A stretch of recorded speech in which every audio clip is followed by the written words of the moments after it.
ہم لوگ کیا کرتے ہیں جی، شادی بیاہ اور خوشی کی تقریبات سفر میں نہیں کرتے. یہ ہمیں کرنی چاہیے. عقیدے کو ٹھیک کریں تو عمل کو بھی ساتھ ہم ٹھیک کریں. بعض گھروں میں کیا ہوتا ہے، مٹی کے برتن توڑتے ہیں سفر کے مہینے میں. وہ سمجھتے ہیں اس سے نحوستیں دور ہو جائیں گی اور پتہ نہیں کیا کیا فائدے ہو جائیں گے. اس مہینے میں لولے لنگڑے اندھے جنات آسمان سے اترتے ہیں اور چلنے والوں کو کہتے ہیں کہ بسم اللہ پڑھ کے قدم رکھو، کہیں جنات کو تکلیف نہ ہو. بعض لوگ اپنے کاروبار کا آغاز سفر کے مہینے میں نہیں کرتے کہ نحوست ہوگی. مشہور کیا ہے، یہ بدھ کا دن، چہار شنبہ آخری بدھ، اور یہ سفر کا آخری بدھ کہلاتا ہے.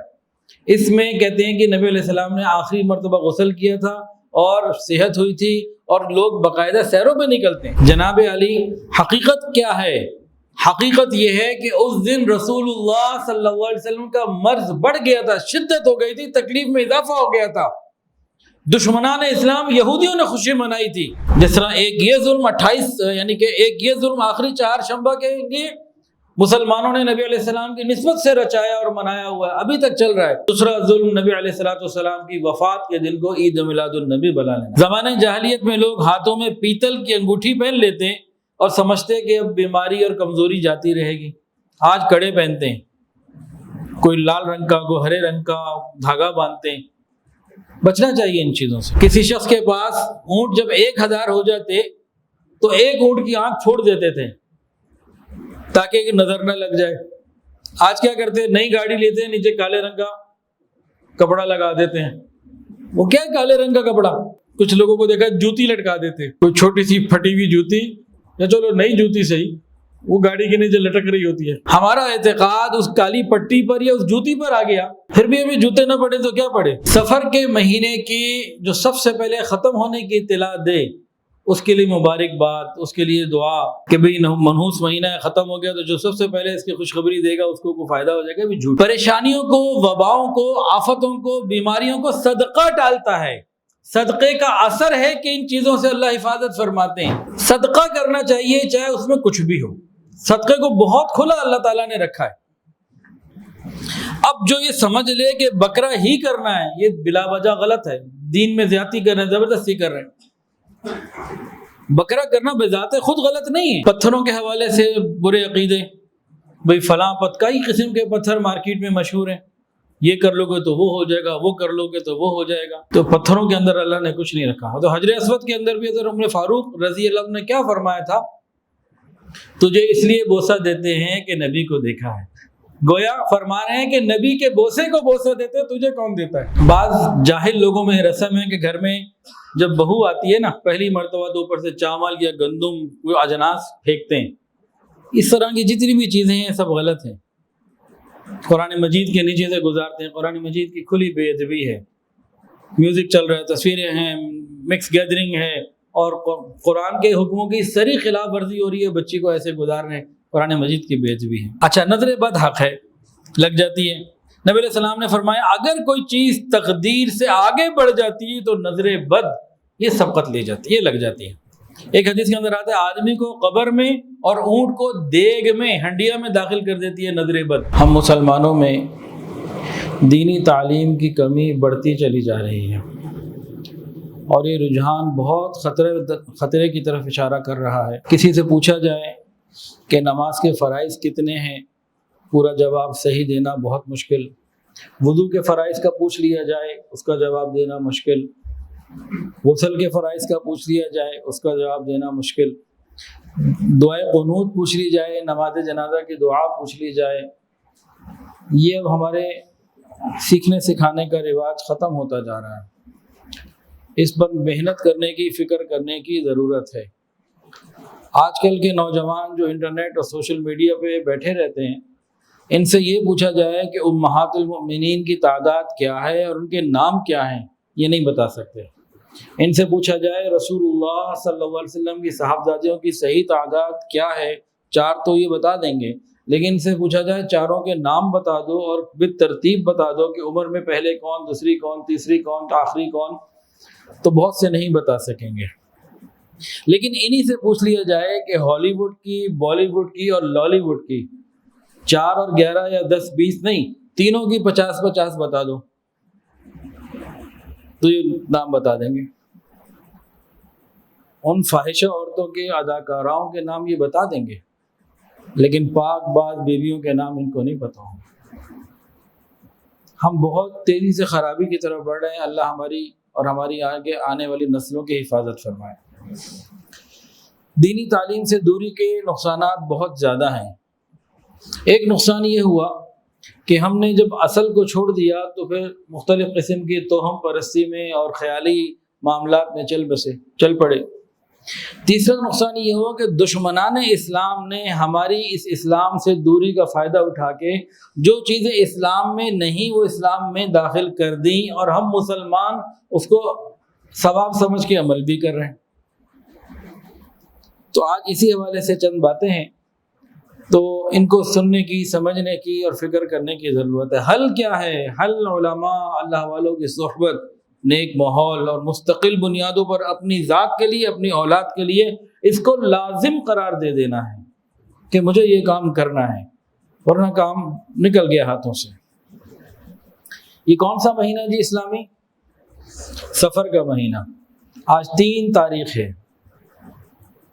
سفر کے مہینے کو عام طور سے منحوس سمجھا جاتا ہے، شادی بیاہ نہیں ہوتی۔ الحمدللہ ہمارے یہاں ایک بچی کی رخصتی پرسوں بھی ہوئی، الحمدللہ نکاح ہوا، میں نے خود پڑھا یہیں اسی ہال میں۔ تو الحمدللہ جن لوگوں کا تعلق ہے صحیح العقیدہ لوگوں سے، وہ سفر میں شادیاں بھی کرتے ہیں اور نئے کاروبار اور نئی خوشی کی تقریبات بھی کرتے ہیں۔ سفر میں کس کی شادی ہوئی تھی جو سب سے زیادہ مشہور ہے؟ امہات المومنین یا بنات اربع میں سے نام بتائیے۔ ایک شادی ہوئی تھی، سفر میں نکاح ہوا تھا۔ حضرت علی رضی اللہ تعالیٰ عنہ کا نکاح حضرت فاطمہ الزہرا رضی اللہ تعالیٰ عنہ سے سفر کے مہینے میں ہوا تھا۔ سفر کے مہینے میں یہ مبارک نکاح ہوا تھا، اور آج انہی کے ماننے والے، یعنی ہم تمام صحابہ کو ماننے والے ہیں نا، تو صحابہ کے ماننے والے سفر میں نکاح کیوں نہیں کرتے؟ آپ آج جتنے لوگ یہ بیان سن رہے ہیں ارادہ کریں کہ سفر کے مہینے میں ہم نکاح کریں گے، محرم کے مہینے میں نکاح کریں گے۔ بری رسموں کو کون توڑے گا؟ یہ نہیں توڑنی۔ اچھا، ایک عقیدہ یہ ہم یہ کہتے ہیں کہ جو لوگ یہ نہیں کر رہے ہیں نا وہ غلط کر رہے ہیں، کرنی چاہیے، لیکن جب اپنی بیٹی کی شادی کی باری آتی ہے تو کبھی محرم یا سفر سوچا ہم نے؟ بھائی رسم اور رواج کے خلاف عمل کر کے بھی تو دکھائیں بھائی جان، یہ دیکھو، اس پر بھی آنا چاہیے۔ وہ پھر پتہ ہے اندر دل ایسے ہلتا ہے ہمارا بھی۔ ویسے تو کہتے ہیں ہاں جی ہم مانتے ہیں کہ محرم میں بھی ہو سکتی ہے اور سفر میں بھی ہو سکتی ہے، لیکن کو کر لو، اب اندر سے دل دھڑک رہا ہے۔ اگر جس کا دل دھڑک رہا ہے نا وہ سمجھے کہ کچھ گڑبڑ ہے، ابھی اس کو صفائی کروانے کی، اس کو ابھی علاج کروانے کی ضرورت ہے، مریض ہے یہ، اب علاج کیا ہوگا؟ اللہ والوں کے پاس آئے گا، علماء کے پاس بیٹھے گا، علاج ہو جائے گا۔ پھر اللہ تعالیٰ نے باقاعدہ شکوہ کیا بندوں سے کہ بنی آدم مجھے تکلیف دیتا ہے جب کہتا ہے کہ زمانے کو گالی دیتا ہے۔ فرمایا زمانہ تو میں ہوں، اللہ فرماتے ہیں زمانہ میں ہوں، جو یہ کہتا ہے اس دن میں یہ ہو گیا، فلاں دن یہ ہو گیا، فلاں یہ ہو گیا، تو مجھے برا بھلا کہہ رہا ہے انڈائریکٹلی۔ یاد رکھیے اسلام کے اندر، شریعت کے اندر کوئی دن، کوئی رات، کوئی مہینہ، کوئی سال منحوس نہیں۔ اب بعض لوگ قرآن کی آیات پڑھ لیتے ہیں، فی ایام نحسات، وہ قوم کے اوپر عذاب آیا تھا 7 راتیں اور 8 دن، اور قرآن میں ہے کہ وہ منحوس دن تھے۔ وہ کہتے ہیں لو جی قرآن میں آ گیا۔ ان سے پوچھا جائے ذرا عقل کو تھوڑا سا کام میں لے لو، اللہ خود فرما رہے ہیں قرآن میں 8 دن، اور ایک ویک میں کتنے دن ہوتے ہیں جی؟ 7۔ 8 دن کا مطلب یہ ہے کہ ہر دن ایک مرتبہ تو آیا ہی آیا، ایک دن 2 دفعہ آیا، وہ کوئی سا بھی ہو، پھر تو سارے ہی دن منحوس ہو گئے، پھر تو برکت والا معاملہ ہی کوئی نہیں رہا۔ بندہ عقل سے کام لے۔ تو اسی بات میں جواب بھی موجود ہے جو اپنی دلیل دے رہے ہوتے ہیں۔ قرآن و حدیث کی روح سے، شریعت کی روح سے اعمال کی نحوست ہوتی ہے، ایام کی اور مہینوں کی، وقت کی نحوست نہیں ہوتی۔ ان کے اعمال ہی ایسے تھے۔ اصل نحوست ہوتی ہے ہمارے اپنے گناہوں کی وجہ سے۔ ایک صاحب نے قسم کھا لی کسی منحوس دن اپنی بیوی کو طلاق دوں گا، قسم کھا بیٹھے، پھر ایک فقیہ عالم دین کے پاس گئے، حضرت یہ قسم کھا بیٹھا ہوں تو کیا کروں؟ منحوس دن کون سا ہوگا؟ اور فرمایا جس دن تمہاری فجر کی نماز قضا ہو جائے وہ دن تمہارے لیے منحوس ہے، اس دن اگر یہ چاہو تو کر لینا۔ ہماری فجر کتنے دن ہوتی ہے مہینے میں، کتنے دن برکت والے ہوتے ہیں اور کتنے منحوس ہوتے ہیں؟ تو ہر آدمی خود اپنے اپنے گریبان میں جھانک کے دیکھ لے۔ وہ ایک کالا حبشی تھا، بڑی بری سی شکل تھی اس کی، موٹے سے دانت تھے اور عجیب سا اس کا چہرہ تھا۔ وہ کہیں جا رہا تھا تو راستے میں سڑک پہ نا اس کو ایک شیشہ پڑا ہوا مل گیا۔ اس نے اٹھا کے دیکھا، اس شیشہ اس نے پہلے تو کبھی دیکھا نہیں تھا، اپنی شکل دیکھی تو تھی نہیں۔ اب جب اس کو اپنی اصل شکل نظر آئی، اس نے کہا یہ کیا، یہ تو مجھے اتنا برا دکھا رہا ہے، کیسا منحوس ہے یہ۔ اسی لیے تو کسی نے اس کو یہاں چھوڑ دیا تھا، اٹھا کے پھینک کے توڑ دیا۔ شیشہ منحوس ہے، یہ شکل غلط دکھا رہا ہے۔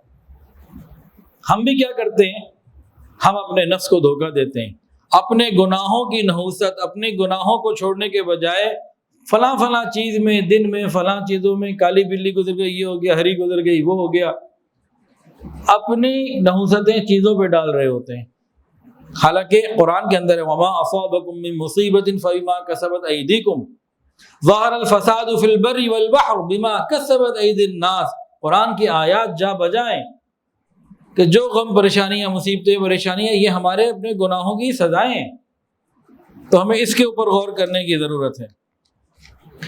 زمانہ جاہلیت میں نبی علیہ الصلوۃ والسلام کی بعثت زمانہ جاہلیت میں ہوئی تھی، پہلے والی بات ضروری نہیں ہے پوری۔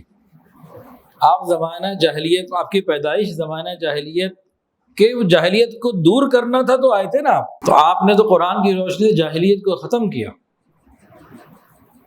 تو بہرحال آپ لوگوں کا جواب بھی ٹھیک ہے، زمانہ جاہلیت، ہاں بڑی پیاری بات۔ اس زمانے کو زمانہ جاہلیت کہتے ہیں، جاہلیت سے مراد علم سے دور والا زمانہ۔ اوکے، سمجھ میں آ گئی بات؟ اس زمانے میں نفرتیں بھی تو تھیں، لڑائیاں بھی تو تھیں، اور بھی بہت کچھ تھا، لیکن اس کو زمانہ ظلمیت نہیں کہتے ہیں، اور کچھ جاہلیت کو کہتے ہیں علم سے دوری۔ شرک اور بت پرستی بھی تھی، بت پرستی کا زمانہ، شرک کا زمانہ، وہ ساری چیزیں بھی تھی، لیکن جاہلیت ان تمام چیزوں سے اوپر تھی، اور ہم تیزی سے جہالت کی طرف واپس دوڑ رہے ہیں۔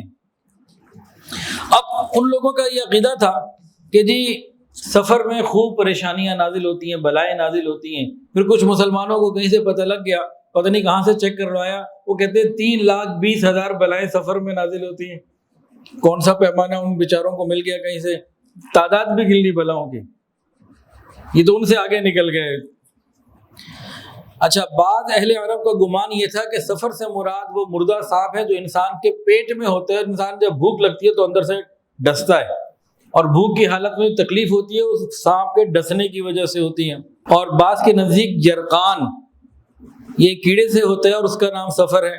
تو اس طرح کی چیزوں کو قرآن مجید نے، حدیث نے بالکل ختم کر دیا کہ ایسا کچھ نہیں۔ ہم لوگ کیا کرتے ہیں جی، شادی بیاہ اور خوشی کی تقریبات سفر میں نہیں کرتے، یہ ہمیں کرنی چاہیے۔ عقیدے کو ٹھیک کریں تو عمل کو بھی ساتھ ہم ٹھیک کریں۔ بعض گھروں میں کیا ہوتا ہے، مٹی کے برتن توڑتے ہیں سفر کے مہینے میں، وہ سمجھتے ہیں اس سے نحوستیں دور ہو جائیں گی اور پتہ نہیں کیا کیا فائدے ہو جائیں گے۔ بعض یہ کہتے ہیں کہ اس مہینے میں لولے، لنگڑے، اندھے جنات آسمان سے اترتے ہیں اور چلنے والوں کو کہتے ہیں کہ بسم اللہ پڑھ کے قدم رکھو، کہیں جنات کو تکلیف نہ ہو۔ بھئی آپ کو کبھی نظر آئے؟ آپ تو خلاؤں میں بھی دیکھتے ہیں، لیکن ان کو نظر آ گئے جنہوں کی یہ باتیں ہیں۔ بعض لوگوں نے یہ بنایا ہوا عقیدہ کہ سفر کے پہلے 13 دن یہ بڑے منحوس ہوتے ہیں، اور 13 تیزی کے نام سے انہوں نے کئی اپنی چیزیں شروع کی ہوئی ہیں، یہ بھی غلط ہے۔ بعض لوگ اپنے کاروبار کا آغاز سفر کے مہینے میں نہیں کرتے کہ نحوست ہوگی۔ اور ایک بہت بڑا ظلم کبیر سفر کے مہینے میں آتا ہے جی۔ پہلے ذرا میں آپ سے ایک بات پوچھوں گا، اس کے بعد پھر جو ہے نا وہ اس کی بات کرتا ہوں جی انشاءاللہ۔ آخری چہار شنبہ کون کون جناب اس دن غسل کرتا ہے اور کون کون جو ہے وہ سیر پہ جاتا ہے جی؟ بتائیں، کوئی ہاتھیں کھڑا کرو بھائی، کوئی نہیں کرنا؟ اچھا چلیں، پھر آپ سب تو بچ گئے۔ لیکن یہ بتائیں کہ آخری چہار شنبے کے بارے میں کچھ سنا ہے آپ میں سے کسی نے؟ کبھی کچھ نہیں سنا؟ نہیں سنا بھی نہیں۔ آخری چہار شنبہ نہایت مشہور ہے۔ تو کیا جس طرح ابھی بتایا مشہور کیا ہے؟ یہ بدھ کا دن، چہار شنبہ آخری بدھ، اور یہ سفر کا آخری بدھ کہلاتا ہے۔ اس میں کہتے ہیں کہ نبی علیہ السلام نے آخری مرتبہ غسل کیا تھا اور صحت ہوئی تھی، اور لوگ باقاعدہ سیروں پہ نکلتے ہیں آخری چہار شنبہ، باقاعدہ یہ اس کا اہتمام ہے۔ اور صرف میں یہ آپ کو یہ نہیں کہہ رہا کہ عام بات، ذرا غور کیجئے، اردو دائرہ معارف اسلامیہ، اردو دائرہ معارف اسلامیہ، پنجاب یونیورسٹی، صفحہ نمبر 18-19، اس میں آخری چہار شنبہ کی تفصیلات لکھی ہوئی ہیں کہ ہندو پاک میں ایسے ایسے منایا جاتا ہے، کہیں برتن توڑے جاتے ہیں، کہیں غسل کیا جاتا ہے، کہیں سمندروں میں جایا جاتا ہے، کہیں سیروں میں جایا جاتا ہے، اور یہ سب کچھ ہوتا ہے۔ جناب علی، حقیقت کیا ہے؟ حقیقت یہ ہے کہ اس دن رسول اللہ صلی اللہ علیہ وسلم کا مرض بڑھ گیا تھا، شدت ہو گئی تھی، تکلیف میں اضافہ ہو گیا تھا۔ دشمنان اسلام یہودیوں نے خوشی منائی تھی، اور اس کو کتنے خوبصورت طریقے سے مسلمانوں میں داخل کر دیا گیا۔ جس طرح ایک یہ ظلم 28 یعنی کہ ایک یہ ظلم آخری چہار شنبہ کے لیے مسلمانوں نے نبی علیہ السلام کی نسبت سے رچایا اور منایا ہوا ہے، ابھی تک چل رہا ہے۔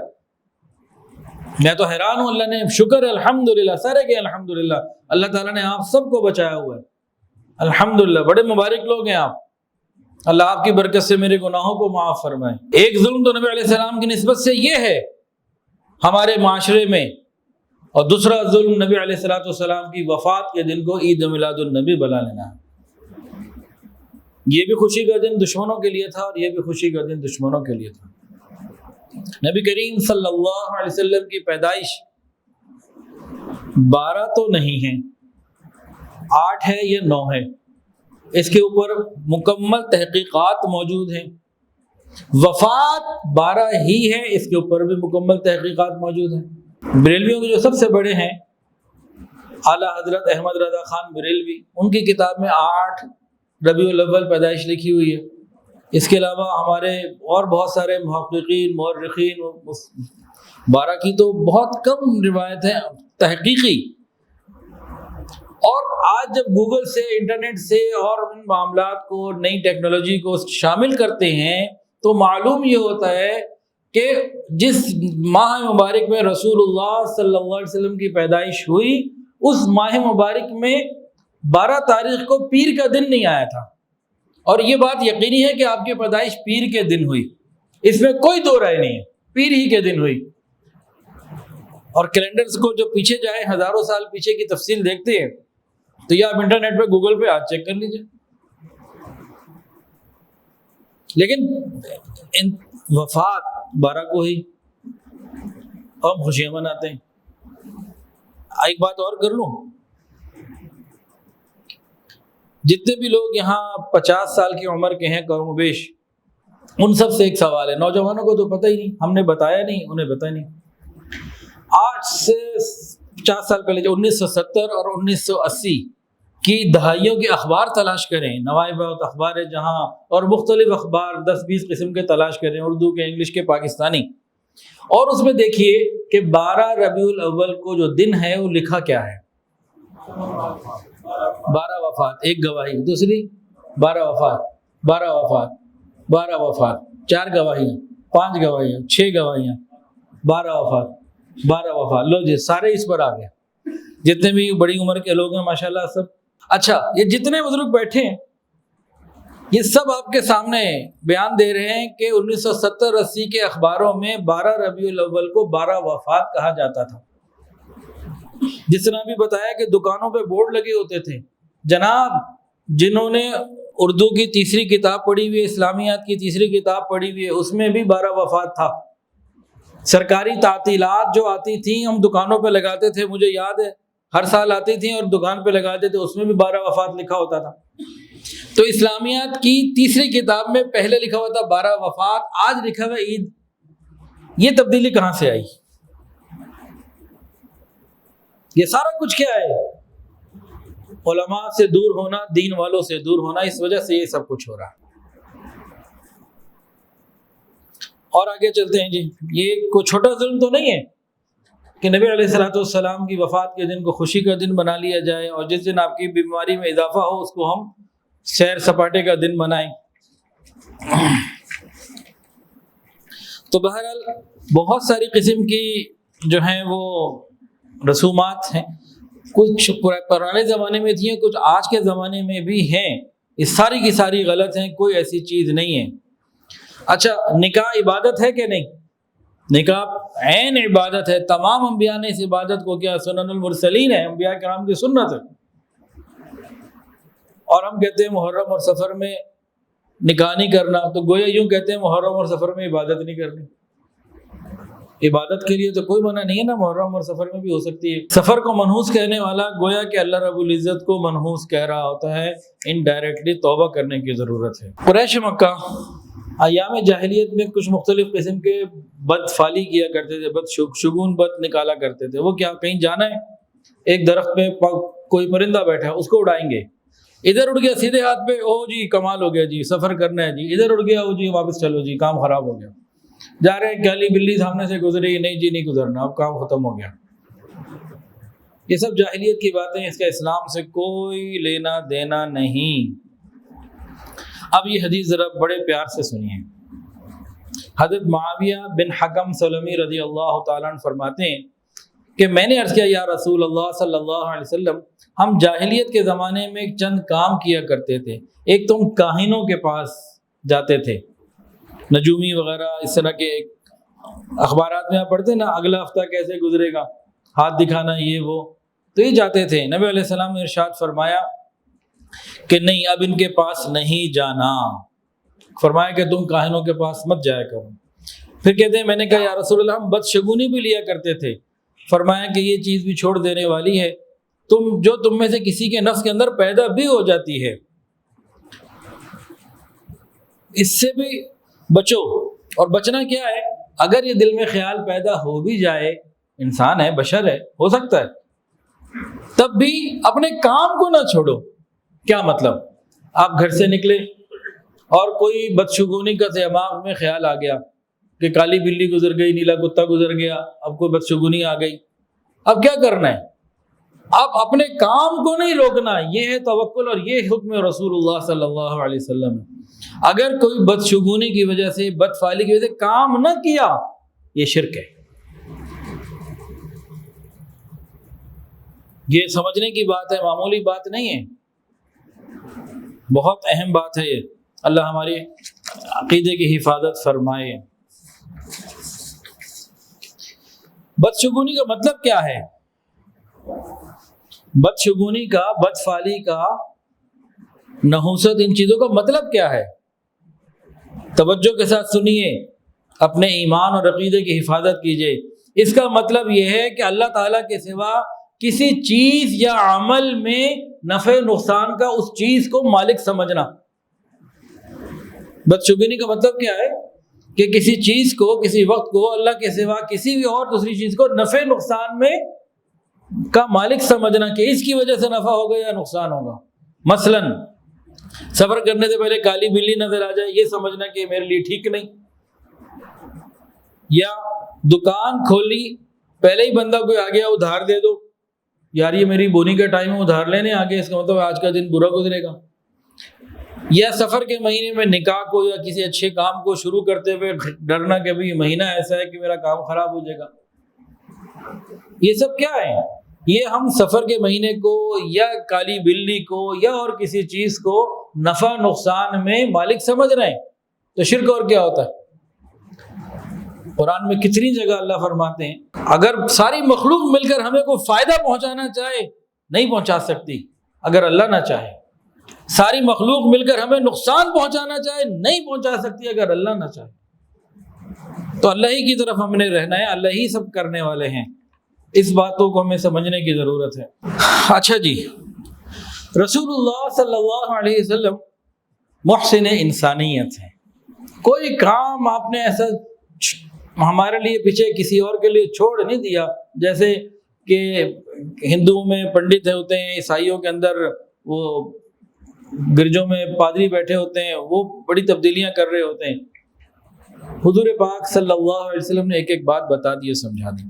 دیکھیں بھائی، یہ بھی بتا دیا بتقاضۂ بشریت تمہارے اندر بدشگونی کا خیال پیدا ہو سکتا ہے، وہ کفر نہیں ہے، وہ شرک نہیں ہے، آ سکتا ہے۔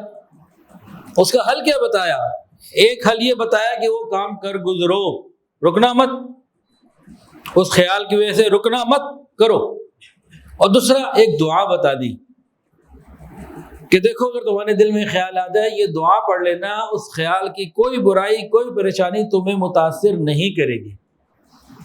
تو یہ میں بھی آپ کو پڑھ کے بھی سنا دیتا ہوں، تو وہ دعا سن لیجئے کہ کوئی بدشگونی، بدفعلی، کوئی ایسا خیال آ گیا تو ہم کون سی دعا مانگیں کہ ہر برا خیال اس کا اثر ختم ہو جائے اور یقین کی قوت بڑھ جائے ہمارے اندر، جو نبی علیہ السلام نے سکھائی۔ سن لیجئے، نبی علیہ السلام نے فرمایا اللہم لا خیر الا خیرک ولا طیر الا طیرک ولا الہ غیرک۔ یوں بھی پڑھ سکتے ہیں اللہم لا خیر الا خیرک ولا طیر الا طیرک ولا الہ غیرک، اللہم لا خیر الا خیرک ولا طیر الا طیرک ولا الہ غیرک، یعنی اے اللہ ہر قسم کی خیر آپ کے قبضے قدرت میں ہے، اور ہر قسم کے پرندے، جانور، دوسری چیزیں جن سے کوئی بدفعلی لینے والا لیتا ہو، یہ سب آپ کے قدرت میں ہیں، آپ کے اختیار میں، آپ کے سوا کوئی معبود نہیں۔ اس سے کیا ہوگا؟ کوئی برا خیال آ بھی رہا ہے، جیسے بہت ساری عورتوں کے اندر آ جاتا ہے، تو یہ علاج بھی ہے، آسان ہے، کوئی مشکل تو نہیں ہے۔ اللہم لا خیر الا خیرک ولا طیر الا طیرک ولا الہ غیرک، بس اتنی سی بات ہے، کسی قسم کی پریشانی کی ضرورت نہیں۔ اگلی بات، رسول اللہ صلی اللہ علیہ وسلم نے ارشاد فرمایا، کوئی کسی کاہن کے پاس گیا، نجومی کے پاس گیا، اس قسم کے لوگوں کے پاس گیا، ہاتھ دکھایا، حالات پوچھے کل کیا ہوگا، اس نے بتایا اور اس نے اس کے بتانے کو سچ سمجھا، فرمایا اس نے ہر اس چیز کا انکار کر دیا جو محمد الرسول اللہ صلی اللہ علیہ وسلم پر نازل ہوئی۔ یہ مفہوم عرض کر رہا ہوں آپ کا، آپ صلی اللہ علیہ وسلم کی مبارک بات کا، کہ جو شخص کسی کاہن، نجومی، کسی مستقبل بتانے والے کے پاس گیا، اس نے کچھ بکواس کر دی، کچھ بول دیا، اس نے سمجھ لیا ہاں میں تو جولائی میں پیدا ہوا تھا، میرا تو فلاں ستارہ، میں تو جنوری میں پیدا ہوا تھا، میرا تو فلاں اوپر سے ستارہ، اور یہ تو یہ ہوگا، اور جناب ان کا یہ ہوگا تو ان کا وہ ہوگا، اور وہ تفصیلات ہاں یہ پڑھ لی ہے تو میرے ساتھ ویسے ہی ہونا ہے۔ رسول اللہ صلی اللہ علیہ وسلم فرمانے جس نے یہ کام کیا اس نے جو کچھ محمد صلی اللہ علیہ وسلم پر نازل ہوا اس کا انکار کر دیا۔ نبی علیہ السلام پہ کیا کچھ نازل ہوا، اس میں سب سے بڑی چیز کون سی ہمارے پاس موجود ہے؟ قرآن مجید۔ دیکھیں کہاں تک بات جاتی ہے، اس لیے احتیاط کیجئے، حفاظت کیجئے اپنی۔ دوسری بات وہ اس سے چھوٹے درجے کی ہے، جو کسی نجومی کے پاس جائے، اس طرح کاہن وغیرہ کے پاس 40 راتوں کی نمازیں قبول نہیں ہوتی۔ یہ جو علم نجوم والے ہیں نا اور ستاروں والے، ان کے ہاں بارش کے بھی ستارے ہیں، فلاں بارش سے یہ ستارے، فلاں ستارے سے یہ بارش، اس طرح کے معاملات ہوتے ہیں، یہ پہلے بھی تھا۔ تو نبی علیہ الصلوۃ والسلام نے اس کو فرمایا کہ جب اللہ تعالیٰ کی طرف سے بارش ہوتی ہے تو لوگوں میں ایک جماعت کفر میں مبتلا ہو جاتی ہے، وہ یہ کہتی ہے فلاں اور فلاں ستارے نے بارش کی یا فلاں ستارے کی وجہ سے بارش ہوئی۔ ایک مرتبہ نبی علیہ السلام نے حدیبیہ میں فجر کی نماز پڑھائی، رات کو بارش ہوئی تھی، آسمان کے اوپر بارش کے اثرات تھے، ہوتے ہیں نا بعض دفعہ بارش کے جانے کے بعد کے اثرات محسوس ہو رہے تھے۔ نبی علیہ السلام نے پوچھا صحابہ سے تمہیں معلوم ہے آپ کے رب نے کیا کیا؟ کہا اللہ اور اس کے رسول جانتے۔ نبی علیہ السلام نے فرمایا، اللہ تعالیٰ نے یہ فرمایا کہ میرے بندوں نے بعض نے ایمان کی حالت میں صبح کی اور بعض نے کفر کی حالت میں صبح کی، بعض نے ایمان کی حالت میں کی، بعض نے کفر کی حالت میں کی۔ اور جس نے یہ کہا اور یہ عقیدہ رکھا کہ اللہ کے فضل سے، اللہ کی رحمت سے بارش ہوئی، اس نے ایمان کے ساتھ صبح کی۔ اور جس نے یہ کہا کہ فلاں ستارہ یا فلاں ستارے کی وجہ سے ہوئی اور اس قسم کا عقیدہ رکھا، اس نے کفر پہ صبح کی۔ تو اللہ ہی ہر چیز کا قادر ہے، مالک ہے، جو چاہتا ہے وہی کرتا ہے۔ زمانے جاہلیت میں لوگ ہاتھوں میں پیتل کی انگوٹھی پہن لیتے اور سمجھتے کہ اب بیماری اور کمزوری جاتی رہے گی۔ آج کڑے پہنتے ہیں، کوئی لال رنگ کا، کوئی ہرے رنگ کا دھاگا باندھتے ہیں. بچنا چاہیے ان چیزوں سے. زمانے جاہلیت میں خیال تھا اور آج بھی کہیں نہ کہیں کسی نہ کسی طرح ہمارے معاشرے میں موجود ہے. آپ لوگ بھی کہیں نہ کہیں سنا ہوگا. زمانے جاہلیت میں سورج گرہن اور چاند گرہن سے منفی چیزوں کو لیا کرتے تھے. ایک ان کے ذہن میں کوئی بڑا آدمی جب مرتا ہے تب ہوتا ہے، یا کسی حادثے کی طرف. ہمارے معاشرے میں کیا ہے کہ جس دن سورج گرہن اور چاند گرہن کا واقعہ پتہ لگ جاتا ہے کہ ہونے والا ہے تو جی حاملہ عورت اس وقت گھر سے باہر نہ نکلے. یہ بہت زیادہ ہے ہمارے معاشرے میں. یہ جاہلیت کی باتیں ہیں، ایمان سے بہت دور ہے یہ باتیں. سورج گرہن ہو یا چاند گرہن، یہ اللہ تعالیٰ کی قدرت کی نشانیوں میں سے ایک نشانی ہے. اس کا ہماری صحت سے، ہمارے رزق سے، ہمارے اولاد سے اور حاملہ عورت سے، کسی کے زندہ یا پیدا ہو جانے سے، مر جانے سے کوئی تعلق قطعا نہیں ہے.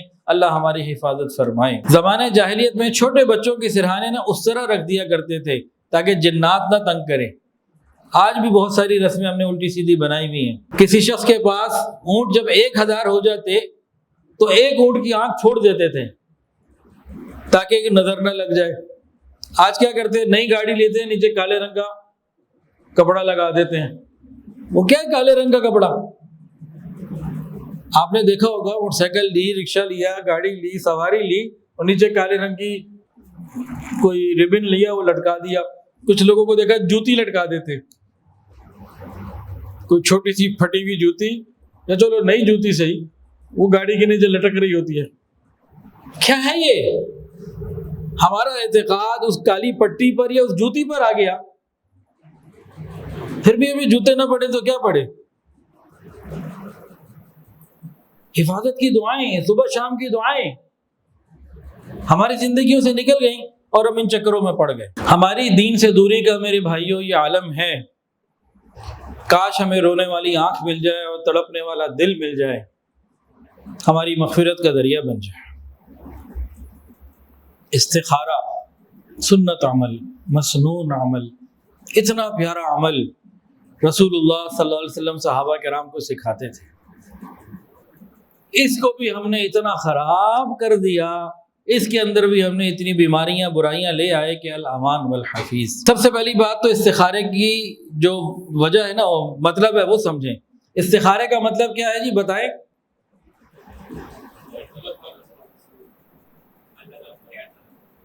اور بتائیں. اچھا جی، بس یہی 2 باتیں مشہور ہیں اور ان 2 کو میں واضح کرنا چاہتا ہوں. ان میں سے ایک بالکل ٹھیک ہے اور ایک غلط ہے. ادھر سے ایک بالکل ٹھیک ہے اور ایک بالکل غلط ہے. استخارہ اللہ تعالیٰ سے خیر طلب کرنا. جو احباب یہ سمجھتے ہیں کہ وہ اللہ تعالیٰ سے مشورہ کرنا، یہ بات نہیں ٹھیک. اللہ سے خیر طلب کرنا، مشورہ کرنا نہیں ہے. اچھا، استخارے کے بارے میں نبی علیہ الصلوۃ والسلام نے صحابہ کو سکھایا، ایسے کرو. خود کر کے نہیں کہا، یہ نہیں کہا کہ مجھے بتاؤ میں تمہارے استخارے نکال کے دوں. استخارہ خود کرنا سنت ہے، کروانا اگر صحیح بندہ صحیح طریقے سے کرے جائز تو ہے لیکن سنت نہیں. اور اگر کوئی غلط بندہ غلط طریقے سے کرے تو اور غلط ہے. اب استخارے کے لیے جناب دکانیں کھل گئی ہیں، ایک دن میں سینکڑوں استخارے ہو رہے ہیں. ارے بھائی، جو آپ سے پیسے لے کے یا اپنی شہرت کے لیے، نام کے لیے، پتہ نہیں کس لیے آپ کے استخارے نکال کے دے رہے ہیں. آپ کی بیٹی کی شادی ہو، انجام اچھا ہو یا برا، اس کو کیا فرق پڑا؟ اس کی تو کوئی ایفیلیشن ہے ہی نہیں. استخارہ خود کرنا سنت ہے، کروانا سنت نہیں. گو بعض صورتوں میں جائز ہے. استخارے کا طریقہ کیا ہے؟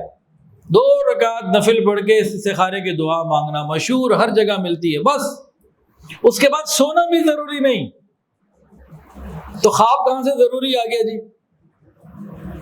ہاں، وہ خواب نظر آ جائے تو کوئی بات نہیں، منع بھی نہیں، لیکن استخارے کے ارکان میں خواب کوئی رکن نہیں ہے.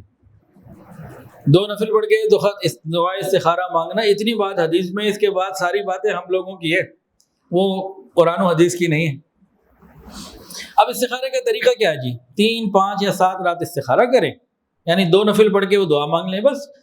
اس کے بعد جب دل کا میلان آپ دیکھیں کدھر ہے، دل کا میلان ہے، ہاں یہ کر لو، تو بس وہ استخارہ ہے کہ میلان بدل گیا. کہ نہیں تو بس نہیں ہے، کوئی رنگ نظر آنا ضروری نہیں ہے۔ کل پرسوں کسی کا فون آیا، خاتون بچی تھی، رو رہی تھی، ایک رشتہ بہت ہی اچھا، بہت ہی ساری چیزیں بالکل ٹھیک، ان کے دل میں تھا کہ یہ ہو جائے، انہوں نے کر لیا، کسی سے کروا لیا استخارہ، انہوں نے کہا جی استخارہ برا ہو گیا۔ اب وہ رو رہی تھی، ڈپریشن میں چلی گئی تھی، اب میں کیا کروں؟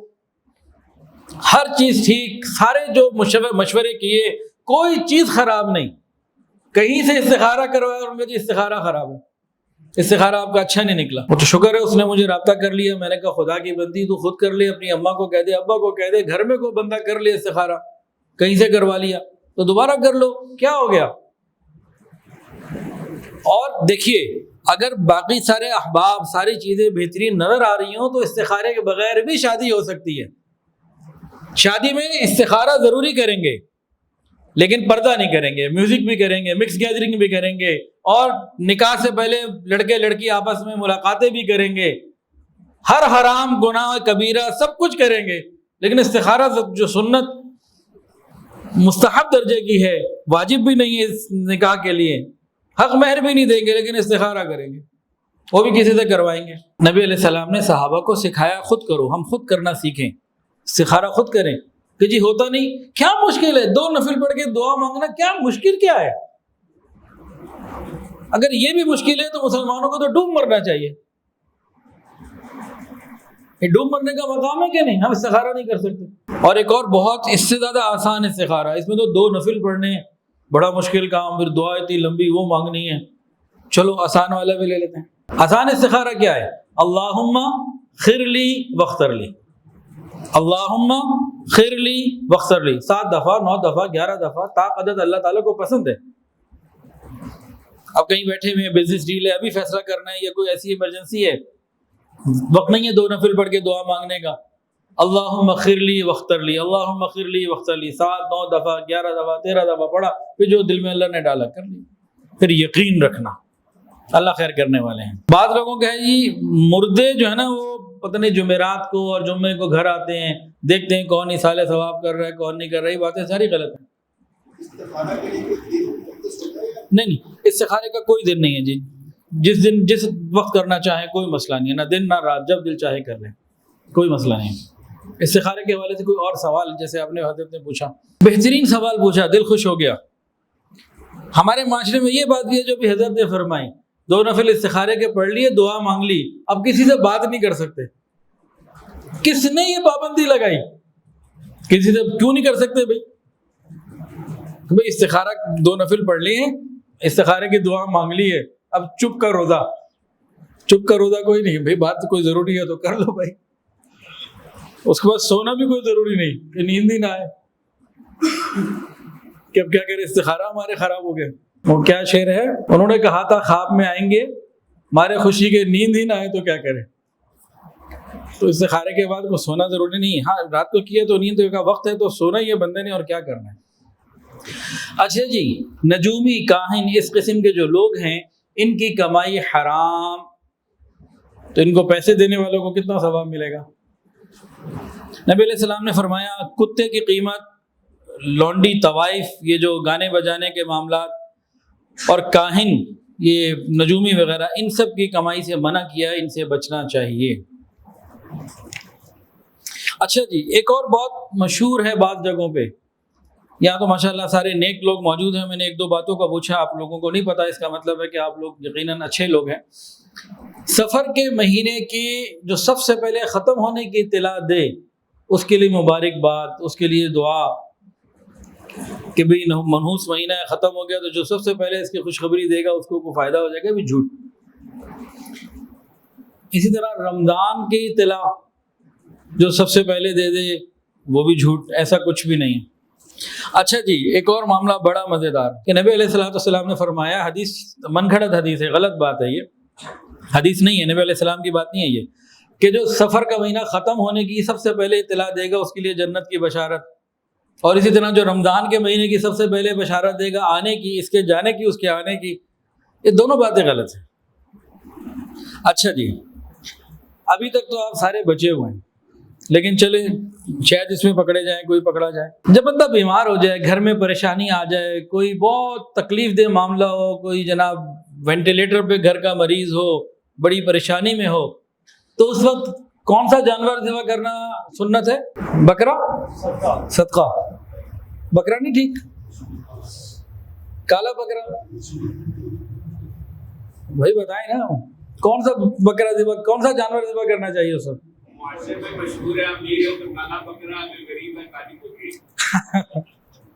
لو جی، کہہ رہے ہیں معاشرے میں مشہور یہ ہے کہ امیر ہے، پیسے زیادہ ہے تو کالا بکرا، نہیں تو کالی مرغی۔ اچھا، بکرے لینے جائیں نا تو جتنا کالا اس کی قیمت اتنی زیادہ، جس میں سفیدی آتی جائے گی قیمت کم ہوتی جائے گی بیچارے کی۔ یہ بے وقوفی ہے، جہالت ہے، غلط ہے۔ پریشانیوں کو، وباؤں کو، آفتوں کو، بیماریوں کو صدقہ ٹالتا ہے۔ صدقے کا اثر ہے کہ ان چیزوں سے اللہ حفاظت فرماتے ہیں۔ صدقہ کرنا چاہیے چاہے اس میں کچھ بھی ہو۔ صدقے کو بہت کھلا اللہ تعالیٰ نے رکھا ہے۔ اب جو یہ سمجھ لے کہ بکرا ہی کرنا ہے، یہ بلا وجہ غلط ہے، دین میں زیادتی کر رہے ہیں، زبردستی کر رہے ہیں۔ بکرا کرنا بذات خود غلط نہیں ہے۔ بکرا جو ہے وہ جب کرنا ہے، ایک تو یہ بات ہی غلط ہے، اس میں کئی باتیں سننے سمجھنے سے متعلق ہیں۔ ایک بکرا آج کل جو صحیح بکرا آتا ہے وہ 30-40 ہزار روپے کا ہے۔ آپ کسی غریب آدمی کے گھر میں 40 ہزار روپے نقد دے دیں یا راشن ڈال دیں، اس کے لیے زیادہ خیر کا ذریعہ ہے یا اس کو 40 ہزار کا صحت مند بکرا دینا زیادہ خیر کا ذریعہ ہے؟ بتائیں، عقل کیا کہتی ہے؟ اس کو چوائس دی جائے کہ بھائی آپ کو بڑا اچھا بکرا دے دے یا آپ کو پیسے دے دے، کوئی بکرا مانگے گا؟ مقصد کیا ہوا کہ جو صدقے کا مقصد ہے وہ یہاں فوت ہو رہا ہے۔ اچھا، بکرا آپ لے آئے، اس کو زندہ دے دیں، وہ چند دن گھر میں رکھ کے بیچ دے، کبھی راضی نہیں ہوں گے، انہیں جی ذبح کرو انہوں۔ ایک آدمی سبزی سے گزارا کرنے والا، گھر میں بیماری ہے، دوائی کی ضرورت ہے، قرضہ دینا ہے، نہیں تو بکرے کا گوشت ہی کھا۔ کیوں بھائی؟ اچھا، اب بکرے کو کر لیا لازم، اب معاملات کیا ہوئے؟ اب پیسے نہیں ہوتے یا دل نہیں کرتا پیسے خرچ کرنے کا۔ اب وہ جس طرح حضرت فرما رہے ہیں، چھوٹا سائز کا بکرا، اتنا چھوٹا کہ جس کا گوشت انسان کے لیے نقصان دے، وہ کھا رہے ہیں، یا وہ بیمار، سرسریوں والا، خراب، اللہ کے راستے میں وہ جانور دینا جو خود گھر پہ نہ لے کے آنا۔ اللہ تعالیٰ کے راستے میں قربان کر رہے ہیں نا، صدقہ جو کر رہے ہیں، تو یہ تو اور دوسرے طرف سے نقصان کا ذریعہ بن گیا۔ ہاں، صدقہ بلاؤں کو ٹالتا ہے۔ بہترین صدقہ یہ ہے کہ کسی غریب کو تلاش کر کے خاموشی سے اس کو پیسے دے، وہ آگے جو مرضی کرے۔ یہ صدقے کے بکرے اور اس کی مہم چلانا، یہ سب چیزیں یہ ہمارے معاشرے میں چل پڑی ہیں، ٹھیک نہیں۔ اچھا، اس میں ایک اور خرابی بھی ہے، وہ کہتے ہیں خون بہے گا تو خون بچے گا۔ کہاں سے یہ بات ملی؟ کوئی حدیث؟ دماغ کی پخ ہے کہ خون بہے گا تو خون بچے گا۔ ایسا تو کبھی قرآن و حدیث میں تو نہیں ہے۔ نبی علیہ السلام نے تو زندگی بھر کبھی نہیں کیا کہ کوئی صحابی بیمار ہو چلو جی جانور ذبح کر دو، ایک دفعہ ایسا نہیں ہوا۔ بقرعید پہ قربانی کا مقصد کچھ اور ہے، تو جان کے بدلے جان، یہ جو ہماری سوچ ہے نا، یہ ہمارے عقیدے کا فساد ہے، یہ ٹھیک نہیں۔ بعض لوگ کیونکہ پریشان ہوتے ہیں، ان کے دماغ میں یہ ہے کہ بکرا دیں گے تو ہوگا، اور وہ قرضہ لے کے بکرا دے رہے ہوتے ہیں۔ یہ کون سی شریعت ہے کہ ایک آدمی کو پہلے پریشان ہے پھر مقروض کر کے پریشانی میں اضافہ کرو؟ اللہ رحیم اور کریم ہے، یہ تو اللہ تعالیٰ کے اوپر کہ اس کی رحمت کو چھوٹا کرنے والی بات ہے۔ ان کو اگر کھولے نا تو بڑے بڑے مقدمے بنتے ہیں ہمارے اوپر کہ اللہ تعالیٰ کو نعوذ باللہ ہم نے کیا سمجھ لیا۔ بعض لوگ بکرے کا صدقے کا بکرا نا، مریض کا ہاتھ اس پہ پھروانا بھی برکت سمجھتے ہیں کہ اس کے زیادہ فائدے ہوں گے، یا اس کا گوشت یا خون اس کے اوپر سے سر سے گھسا، سری اس کے اوپر سے پتہ نہیں کیا کر لینا، یہ سب باتیں غلط ہیں۔ اللہ ہماری حفاظت فرمائے۔ بعض جگہ مکان کی بنیاد ڈل رہی ہو نا، وہ پتہ نہیں جہالت کی ایک نئی رسم آ گئی ہے، بکرا ذبح کر کے اس کا خون بنیادوں میں ڈالتے ہیں۔ یہ سب باتیں جو ہے نا، یہ جاہلیت کی تو ہیں، اللہ اور اس کے رسول کی نہیں ہیں۔ پتھروں کے حوالے سے برے عقیدے، بھئی فلاں کئی قسم کے پتھر مارکیٹ میں مشہور ہیں، یہ کر لو گے تو وہ ہو جائے گا، وہ کر لو گے تو وہ ہو جائے گا۔ تو پتھروں کے اندر اللہ نے کچھ نہیں رکھا۔ تو حجر اسود کے اندر بھی حضرت عمر فاروق رضی اللہ عنہ نے کیا فرمایا تھا؟ تجھے اس لیے بوسہ دیتے ہیں کہ نبی کو دیکھا ہے۔ گویا فرما رہے ہیں کہ نبی کے بوسے کو بوسہ دیتے، تجھے کون دیتا ہے؟ تیرے اندر کوئی نفع نقصان کی تو کوئی اللہ نے چیز نہیں رکھی. تو ان پتھروں سے بھی بچنے کی ضرورت ہے. ایک اور بڑی مزیدار بات, چلے آپ سے پوچھتا ہوں, کیا آپ نے کبھی سنا ہے کہ مردے کی بعض چیزوں کو لوگ منحوس سمجھتے ہیں, برا سمجھتے ہیں؟ چلو شکر ہے, 2 لوگوں نے اتنا تو کہا نا, چند لوگوں نے سنا ہے. کون سی چیز کو منحوس سمجھتے ہیں, کوئی آئیڈیا؟ کپڑے وغیرہ. مردے کے کپڑے کو منحوس سمجھتے ہیں, اس کی چھوڑی ہوئی پراپرٹی کو منحوس کیوں نہیں سمجھتے؟ اس کو بھی چھوڑے. جو مردہ مر گیا اس کی بعض چیزیں منحوس ہے, تو اس نے جو مال چھوڑا ہے بینک میں, جو دکان چھوڑی ہے اندر مال پڑا ہوا ہے, اور جو پراپرٹی چھوڑی ہے اس کو بھی تو منحوس سمجھ کے چھوڑے نا. اس کو کوئی نہیں منحوس سمجھتا, تو کہتے ہیں سب سے پہلے مجھے مل جائے. اچھا جی, یہاں ایک لطیفہ کچھ دن پہلے واٹس ایپ پر آیا تھا. ایک صاحب جن سے لطیفہ سنا وہ بتا رہے تھے کہ بھائی کسی گاؤں میں کسی جگہ پہ مولوی صاحب کے پاس نا کچھ مہمان آئے. اب وضو وغیرہ کرنا تھا, غسل کرنا تھا, واش روم وغیرہ جانا تھا, تو ٹوائلٹ گئے.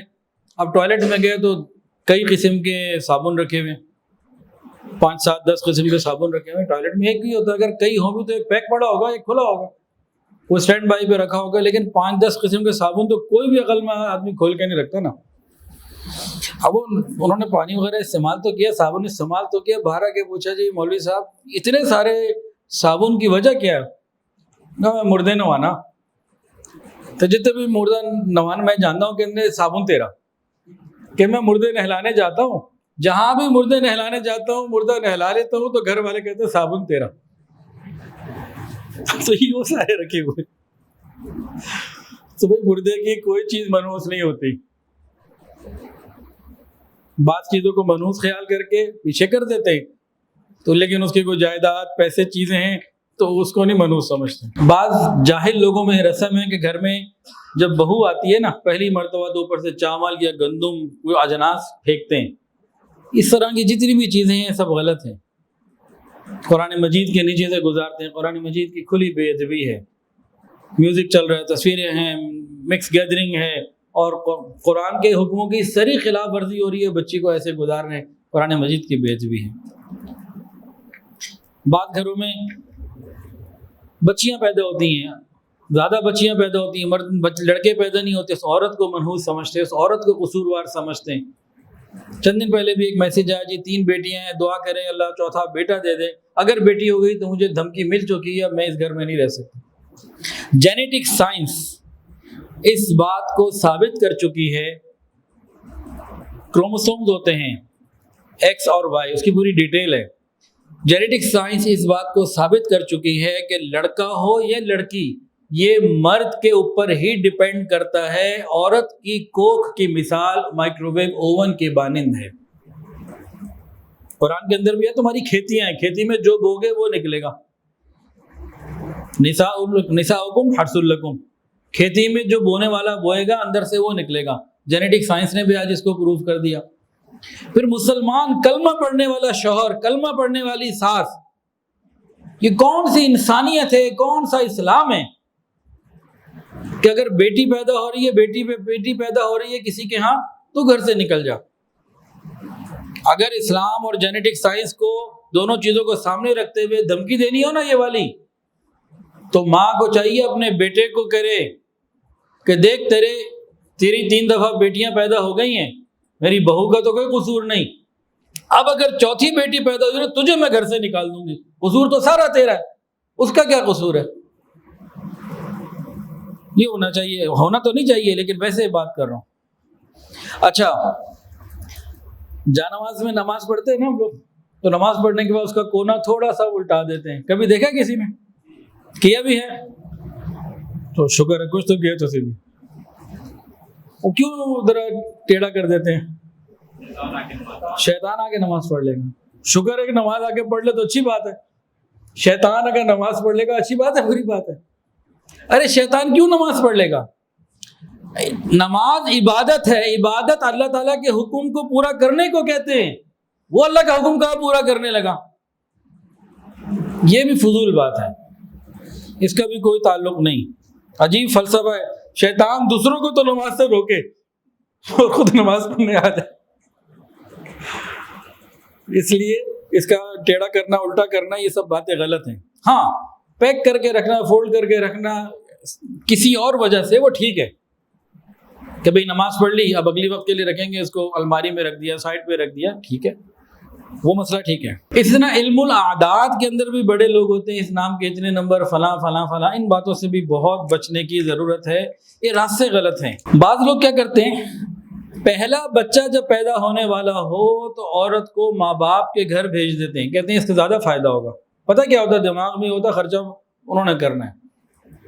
یہ بے غیرتی کی بات ہے. مرد کہتے ہیں اولاد میری ہے خرچہ میں نے نہیں کرنا. گویا کہ اگر میں بہت تکلیف سخت الفاظ بول رہا ہوں عورت کی کمائی ہو گئی نا عورت کو استعمال کر رہے ہیں. عورت کی کمائی کھانے کے کئی طریقے ہیں. جہیز مانگ کے لینا بھی عورت کو استعمال کرنا عورت کی کمائی کے کسی رنگ میں آ سکتا ہے. یہ بے غیرتی کی باتیں ہیں نامردوں کی باتیں ہیں یہ مردوں کی باتیں نہیں ہیں. ان باتوں سے بھی بچنا چاہیے. بعض لوگوں کے مشہور ہے خالی قینچی اگر کوئی چلائے رہا کسی کے ہاتھ میں قینچی اور یوں چلا رہا ہو تو کیا مشہور ہے جی لڑائی ہو جائے گی. چلو بڑھیا آواز آئیں پانی. یہ بھی بالکل غلط اور فضول بات ہے. اس کا بھی شریعت اسلامی سے کوئی تعلق نہیں ہے. بہت پاک ہے ان باتوں سے اللہ کا دین. بعض گھروں میں مشہور ہے کہ ایک وقت میں اگر ایک گھر میں 2 شادیاں ہوں 2 بہنوں کی 2 بھائیوں کی یا بہن بھائی کی ادھر سے بہن کی رخصتی ہو رہی ہے اسی دن اس کا ولیمہ ہو رہا ہے بھائی کا کہ ایک وقت میں ایک فنکشن میں 2 کام ہو جائیں تو کہتے ہیں نہیں یہ بھی ٹھیک نہیں ہے منحوس بھاری ہوتے ہیں. یہ سب باتیں غلط ہیں. ایسا کچھ بھی نہیں ہے. نظر لگ جانا یہ حق ہے. نظر لگ جانا یہ بہت ساری باتیں آپ کو جو بتائیں ابھی تک یہ تو سب وہ تھیں جو ٹھیک نہیں ہیں. ہاں ایک بات جو واقعی حقیقت ہے وہ ہے نظر لگ جانا. نظر بد العین حق نظر یہ لگتی ہے. جس طرح نظر بد کو ہم مانتے ہیں اس کے مخالف ایک اور نظر ہے وہ اللہ والوں کی نظر ہے. وہ نظر جس میں حسد ہو برائی ہو تنگی ہو وہ جب لگ جاتی ہے تو اللہ والوں کی وہ نظر جس میں محبت ہو خیر خواہی ہو وہ کیوں نہیں لگتی. جو اللہ والوں کی نظروں میں رہتے ہیں نا تو پھر ان کی شوخیاں ہی کچھ اور ہوتی ہیں ان کی اڑان ہی کچھ اور ان کی ٹور ہی کچھ اور ہوتی ہے. ہمیں نہیں سمجھ میں آتی. ہاں کوئی اللہ والوں کی نظروں میں رہے اور باادب رہے طریقے سے رہے اس کو جب نظر لگتی ہے نا پھر یہ اللہ کا منظور نظر ہو جاتا ہے. اللہ کرے ہم سب کو یہ نظر لگ جائے اپنے مشائخ کی نظر لگ جائے. اچھا نظر بد حق ہے لگ جاتی ہے. نبی علیہ السلام نے فرمایا اگر کوئی چیز تقدیر سے آگے بڑھ جاتی ہے تو نظر بد یہ سبقت لے جاتی ہے لگ جاتی ہے. ایک حدیث کے اندر آتا ہے آدمی کو قبر میں اور اونٹ کو دیگ میں ہنڈیا میں داخل کر دیتی ہے نظر بد. ایسی تیز ایسا زبردست اس کا اثر ہوتا ہے. باقاعدہ بعض لوگ ہوتے ہیں جو نظر بد میں بڑے ماہر ہوتے ہیں. ایک زمانے میں ایسے لوگوں کو الگ کر کے رکھا جاتا تھا. ایک جگہ کہیں بلڈنگ گرانی تھی تو ان کو کہا ادھر نظر ڈالو. پوری جماعت تھی ان کو ڈالا بلڈنگ نیچے. بڑی تیز اثر کرتی ہے یہ. اچھا نظر بد میں بعض اعمال ہیں وہ جائز ہیں. عقیدہ ٹھیک ہے الفاظ ٹھیک ہے تو بعض قسم کے دم ہیں کچھ مرچیں جلاتے ہیں کچھ اور چیزیں ہیں تو یہ چیزیں جائز ہیں. اس میں کوئی گھبرانے کی بات نہیں ہے. نبی علیہ الصلوۃ والسلام نے بھی صحابہ کو اس بات کی اجازت دی ہے. پھر نبی علیہ السلام کا ایک عمل ذرا سمجھ لیجئے بہت توجہ کے ساتھ. رسول اللہ صلی اللہ علیہ وسلم جنات سے اور نظر بد سے اللہ کی پناہ مانگتے تھے. کس کی پناہ مانگتے تھے؟ اللہ تعالیٰ کی. جنات سے اور نظر بد سے. پھر کیا ہوا قرآن مجید کی آخری 2 صورتیں قل اعوذ برب الفلق اور قل اعوذ برب الناس یہ نازل ہو گئیں. ان کے نزول کے بعد آپ نے ان کو اپنی زندگی ان کو پڑھنے کا معمول بنایا اور باقی کو جو دعائیں تھیں وہ ترک کر. ہمیں کسی عامل کے پاس جانے کی ضرورت کیا ہے؟ ہمارے پاس معوذات ہیں. نہیں ہر نماز کے بعد قرآن مجید کی آخری 2 صورتیں قل اعوذ برب الفلق مکمل اور قل اعوذ برب الناس مکمل پڑھیں بسم اللہ کے ساتھ مکمل پڑھیں. بچوں پہ دم کر دیں اپنے پہ دم کر لیں. اللہ خیر صلی اللہ کوئی پریشانی کی ضرورت نہیں کہیں جانے کی ضرورت نہیں نہ کسی کو اس سلسلے میں پیسے دینے کی بتانے کی ضرورت کچھ بھی ضرورت نہیں. اللہ بڑے مہربان اور کریم ہیں. ہمارے پاس یہ آخری 2 صورتیں موجود ہیں. آیت الکرسی موجود ہے منزل موجود ہے. باوضو رہیں ٹوائلٹ آنا جانا دعا پڑھ کے جائیں. حدیث میں یہ بات ثابت ہے اندر من الخبث والخبائث اندر جنات ہوتے ہیں. ہم ٹوائلٹ جاتے ہیں تو دعا پڑھنی یاد ہی نہیں ہوتی تو نقصان کس کا کرتے ہیں ہم اپنا. آج ہماری مسجد جو ہے ادھر القدس مسجد کے جو مؤذن ہیں ان کے والد صاحب کا انتقال ہو گیا، آج اطلاع ملی، انتقال شاید کل ہوا۔ نماز پڑھ رہے تھے، پہلی رکعت مکمل کر چکے تھے، دوسری رکعت میں تھے کہ روح پرواز کر گئی۔ کیسی خوبصورت موت ہے۔ باوضو زندگی گزاریں گے انشاءاللہ، باوضو موت آئے گی۔ رات کو باوضو سویا کریں، ایک تو سنت ہے، فائدے ہیں، دوسرا ایک نیت اور کیا کریں، یا اللہ آج میں باوضو سو رہا ہوں، یہ موت، یہ جو نیند ہے آدھی موت ہے، یہ موت کی بہن ہے، اللہ یہ میرے اختیار میں، وہ تو اختیار میں ہے نہیں اصل موت، آج میں باوضو سو رہا ہوں کہ آدھی موت نیند میری باوضو ہو، اللہ اس دعا کے ساتھ، اس نیت کے ساتھ باوضو سوتا ہوں کہ جب میری موت کا وقت آئے اس وقت میں باوضو ہوں، جو میرے اختیار میں وہ میں نے کیا، اللہ جو تیرے اختیار میں مہربانی فرما دے۔ ویڈیو کے نیچے سبسکرائب کے بٹن پہ کلک کریں، بیل کے آئیکن پہ کلک کیجئے تاکہ ہر نئی ویڈیو کی نوٹیفیکیشن آپ کو مل جائے۔